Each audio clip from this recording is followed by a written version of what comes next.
Hi friends, welcome to எஸ்எட் சமையல் and black. எல்லாரும் நல்லா இருக்க வேணும்னு கடவுளை வேண்டிக் கொண்டு வாங்க வீடியோக்குள்ளே போகலாம்.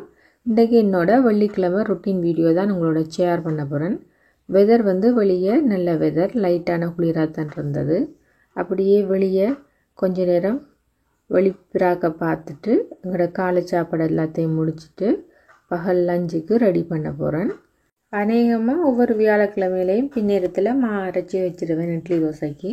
இது நல்லா புளிச்சிட்டு இது எல்லாத்தையும் எடுத்து ஃப்ரிட்ஜில் வச்சுட்டு கையோடே ஃப்ரீசரில் உள்ள தேங்காய் பூவையும் எடுத்து வெளியே வச்சுட்டேன். என்னோடய வீட்டுக்காரர் கொஞ்சம் ஷாப்பிங் செய்து கொண்டு வந்தார். இனி இது எல்லாத்தையும் எடுத்து இருக்கிற இடங்களில் வைக்கணும். சரியான விலையாக கிடக்கு. உங்களோட இடங்கள்ல எல்லாம் விலைகள் என்ன மாதிரி இருக்குன்னு கமெண்ட் பண்ணுங்கள். முருக்கங்காய் வாங்கி கொண்டு வந்திருக்கிறார். நல்ல நீளமான நாடங்காய்.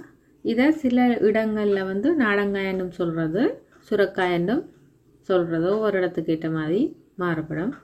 பீன்ஸ், பசலிக்கீரை ஒரு கட்டு, கேரட், ப்ரோக்கலி, கத்தரிக்காய், தேங்காய், பீட்ரூட், சுக்குனி, தக்காளி பழம் கல்லுமாய் இருக்குது, சிலோன் இஞ்சி, சின்ன வெங்காயம், கறிமிளகாய், நாட்டு சக்கரை, வாழைப்பூ, மோர் மிளகாய், உருளைக்கிழங்கு, அச்சார் வாங்கிட்டு வர சொன்னால் அவர் தேசிக்காய் ஊறுகாயை வாங்கிட்டு வந்துட்டுருக்கார், சிவப்பு குத்தரிசி, பருப்பு, மாரி பிஸ்கட், மீன் டின், கொத்துமி. ஒரு சப்ஸ்கிரைபர் கண்ணால் நீங்கள் செய்கிற ஷாப்பிங்கையும் உங்களோட ப்ளாக் வீடியோவில் ஆட் பண்ண சொன்னவ அவக்காக தான் இந்த ஷாப்பிங் வீடியோவை ஆட் பண்ணியிருக்கிறேன். இப்போ ரைஸ் குக்கரில் நான் சோறு போட போகிறேன். அதுக்கு அரிசை கழுவி எடுத்துருக்கிறேன். 1/4 டீஸ்பூன் மஞ்சள் தூள், ஒரு துண்டு ரம்பை, 2 ஏலக்காய், ஒரு துண்டு கிராம்பு, ஒரு டேபிள் ஸ்பூன் நெய் ஆட் பண்ணி அதை ரைஸ் குக்கரில் போட்டாச்சு. இப்போ பருப்பு முடிஞ்சிட்டு அந்த போத்தில் வடிவாக கழுவி காய வச்சுருக்கிறேன். அதில் இப்போ பருப்பை ஃபில் பண்ணி எடுக்கிறேன். வெள்ளிக்கிழமை வடிவாக இன்றைக்கி வெஜிடேரியன் மெனு தான். பருப்பு கறி சமைக்கிறதுக்கு தேவையான அளவுக்கு பருப்பு எடுக்கிறேன். பருப்பு எடுத்து அதை கழுவிட்டு அடுப்பில் இதை வேக வைக்க போகிறேன். தேவையான அளவுக்கு தண்ணி ஆட் பண்ணிவிட்டு வேக வைக்கிறேன். இப்போ கறிக்கு தேவையான வெங்காயம், பூண்டு, உருளைக்கிழங்கு எல்லாத்தையும் எடுத்து வடிவாக க்ளீன் பண்ணி எல்லாம் கட் பண்ணி வச்சுருக்கிறேன். இப்போ ஒரு அடுப்பில் பருப்பு வெந்து ஒன்று இருக்குது. இன்னொரு அடுப்பில் மண் சட்டி ஒன்றை வச்சு 3 டேபிள் ஸ்பூன் ஆயில் ஆட் பண்ணியிருக்கிறேன். ஆயில் சூடாகினது பிறகு 1/4 டீஸ்பூன் கடுகு, 1/4 டீஸ்பூன் வெந்தயம், 1/4 டீஸ்பூன் சின்ன சீரகத்தை ஆட் பண்ணுறேன். அது கடுகு பொரிஞ்சது பிறகு ஒரு செத்தல் மிளகாய், 2 நட்டு கருவேப்பிலை ஆட் பண்ணியிருக்கிறேன். இப்போ 2 கைப்பிடி அளவுக்கு நல்ல ஸ்லைஸாக கட் பண்ணின வெங்காயத்தை ஆட் பண்ணியிருக்கிறேன். இதை நல்லா வதக்கி விடுவோம். நான் இப்போ தாளிக்கிற தாளிப்பு பருப்பு கறிக்கும் சேர்த்து தான் தாளிக்கிறேன். ஒரேடியாக குழம்புக்கு செய்கிற தாளிப்புலேயே எடுக்க போகிறேன். வேலையும் முடிஞ்சிடும். இப்போ இது நல்லா வதங்கட்டும். 2-3 சின்ன துண்டு ரம்பை இலையிலையும் அதோடையே ஆட் பண்ணுறேன். பருப்பு கறிக்கு தாளித்து கொட்டினோம்னா நல்லா ருசியாகவும் வாசமாகவும் இருக்கும். வெங்காயம் நல்லா வதங்கி வந்துட்டு இப்போ இதில் இந்த செத்தல் மிளகாய் பருப்பு கறிக்காக தான் ஆட் பண்ணினேன். பருப்பு கறிக்கு தேவையான அளவு தாளிப்பு எடுக்கிறேன். மீதமுள்ள தாளிப்பை சைட்டால் இப்படி மேலே மேலே உயர்த்தி விடுறேன். உயர்த்தி விட்டால் நடுவில் உள்ள எண்ணெய் தனியாக வரும். இனி குழம்புக்கு தேவையான சாமானால் ஆட் பண்ணுவோம். 1/4 டீஸ்பூன் வெந்தயம், 4 பல் முழுசாக பூண்டு ஆட் பண்ணுறேன். உருளைக்கிழங்கை ஒரு தோல் சீவிட்டு தண்ணியில் வெட்டி போட்டேன்னா பேபி பொட்டேட்டோ தான் இன்றைக்கி ஆட் பண்ணுறேன். பேபி பொட்டேட்டோ கறி சமைச்சா நல்ல ருசியாக இருக்கும். இப்போ நல்லா ஒருக்கா மிக்ஸ் பண்ணி விடுவோம். ஒரே தரமாக தாளிப்பை தாளிச்சிட்டேன். பருப்பு கறிக்கும் எடுத்தாச்சு, உருளைக்கிழங்கு குழம்புக்கும் அதே தாளிப்பு தான். இப்போ நல்லா மிக்ஸ் பண்ணி விடுவோம். வேலையும் சுலபமாக முடிஞ்சிடும். ஒரு 4-5 நிமிஷம் நல்லா வதக்கி விடுவோம். உருளைக்கிழங்கு கொஞ்சம் எண்ணெயில் வதங்கட்டும். இந்த மாதிரி உருளைக்கிழங்கு வதங்கினது பிறகு குழம்புக்கு தேவையான அளவுக்கு குழம்பு மிளகாத்தூள் ஆட் பண்ணுறேன். நான் 2 டேபிள் ஸ்பூன் தான் போட்டேன். உங்களோட காரத்துக்கு ஏற்ற மாதிரி நீங்கள் தூளை கூட்டியோ குறைச்சி கொள்ளலாம்.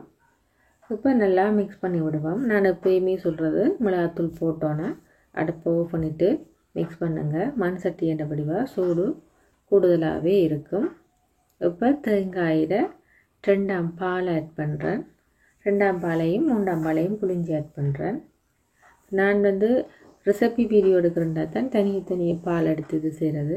இப்போ சமைக்கிறேன்டா இப்படித்தான் அப்படியே எடுத்து கடாடண்டா அதிலே அடுப்பில் வேலையை பார்த்துடுவேன். தேவையான அளவுக்கு உப்பு கல் ஆட் பண்ணுறேன். இப்போ நல்லா மிக்ஸ் பண்ணி விடுவோம். ஏன்னு சொன்னால் நிறைய பாத்திரங்களை எடுக்காமல் செய்கிறதுக்காக அதோடைய வடியில் புளிஞ்சு பாலை விட்டுறேன். நான் இப்போ ரெசிபி வீடியோண்டா எப்படியுமே எங்களுக்கு பாத்திரங்கள் கூடுதலாக தான் தேவைப்படும்.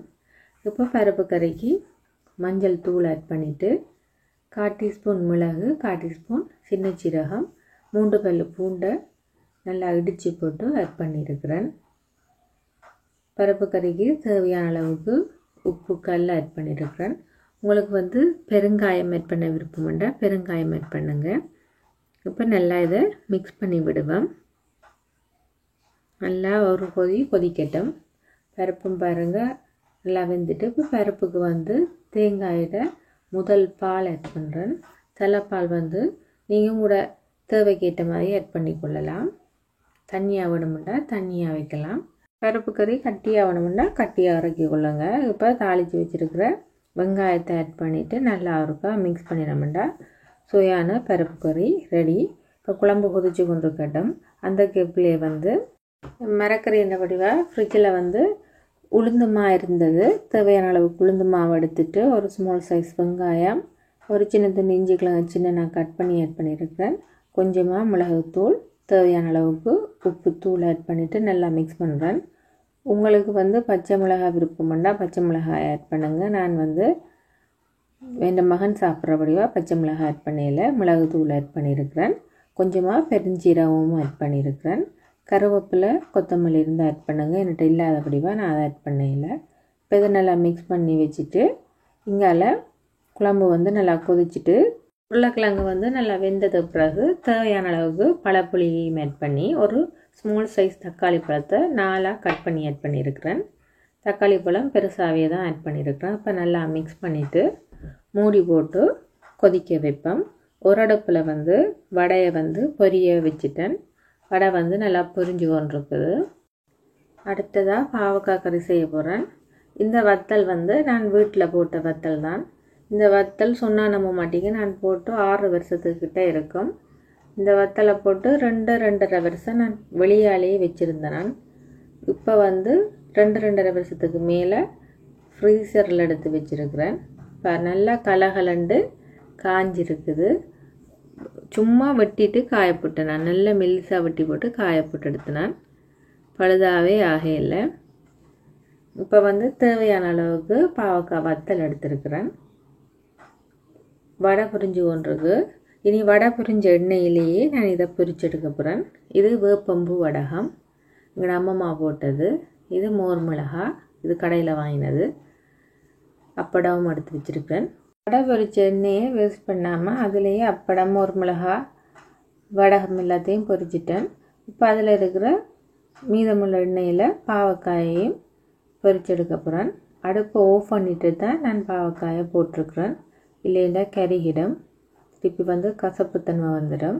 இப்போ பாவக்காயும் நல்லா பொரிச்செடுத்தாச்சு. இப்போ அதே எண்ணெயில் நல்லா 3 ஸ்மால் சைஸ் வெங்காயத்தை ஸ்லைஸாக கட் பண்ணி ஆட் பண்ணியிருக்கிறேன். அதோட 2 துண்டு ரம்பை, ஒரு மீடியம் சைஸ் தக்காளி பழத்தை சின்ன கட் பண்ணி ஆட் பண்ணியிருக்கிறேன். இப்போ இதை நல்லா மிக்ஸ் பண்ணி விடுவோம். வெங்காயமும் தக்காளியும் நல்லா வதங்கினது பிறகு 1/2 tablespoon crush chilli add பண்ணியிருக்கிறேன். உங்களோட காரத்துக்கு ஏற்ற மாதிரி நீங்கள் ஆட் பண்ணிக்கொள்ளுங்க. கருவேப்பிலை இருந்தால் கருவேப்பிலை ஆட் பண்ணுங்கள். என்னோட கருவேப்பிலை இல்லாதபடியாக ஆட் பண்ணையில். இப்போ பொரிச்சு வச்சுருக்கிற பாவக்காய் வத்தலையும் ஆட் பண்ணிவிட்டு நல்லா மிக்ஸ் பண்ணி விடுவோம். இந்த கறி பாவக்காய் டக்குன்னு கண்டுபிடிக்காயினம் 1/2 tablespoon tomato sauce add பண்ணியிருக்கிறேன்.